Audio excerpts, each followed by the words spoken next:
इयत्ता 10वीचा इंग्रजीचा पेपर चक्क परीक्षा केंद्रातून मोबाईलवर फोटो काढून व्हायरल करण्याचा प्रकार भंडारा जिल्ह्यातील लाखांदूर जवळच्या बारव्हा येथील एका केंद्रावर घडला आहे. सुदैवाने पेपर व्हायरल झाला नाही. या प्रकरणामध्ये लाखांदूरचे गट शिक्षणाधिकारी तत्वराज अंबादे यांच्या तक्रारीवरून तिघां जणांविरुद्ध दिघोरी मोठी पोलिसात गुन्हा दाखल करण्यात आला होता. पोलिसांनी गुन्हा दाखल करून तपास कार्य आरंभिले असतानाच आणखी दोघांना अटक केली असल्याने 5 जणांना अटक झाली आहे.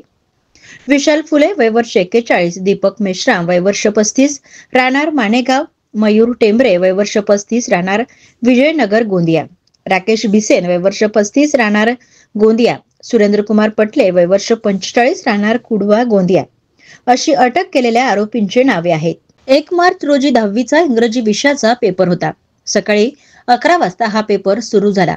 पेपर सुरू झाल्यानंतर 11:30 वाजताच्या सुमारास संबंधित केंद्रातील एक कर्मचारी पेपरचे फोटो काढताना आढळला. ही माहिती बोर्डाच्या अधिकाऱ्यांना मिळाली तर त्यानुसार त्या भागातील भरारी पथकाला माहिती देण्यात आली. त्यानुसार शिक्षणाधिकाऱ्याने भरारी पथक 10 मिनिटात बारवा येथील महात्मा ज्योतिबा फुले विद्यालय, चिचाळ, जैतपूर व जिल्हा परिषद हायस्कूल येथील केंद्रावर पोहोचले. हा प्रकार खरा असल्याचे पथकाच्या लक्षात आले. झालेल्या प्रकाराची गांभीर्यता लक्षात घेता लाखांदूरचे गट शिक्षणाधिकारी तत्वराज अंबादे यांनी वरिष्ठ अधिकाऱ्यांच्या मार्गदर्शनात दिघोरी मोठी पोलिसात गुन्हा दाखल केला.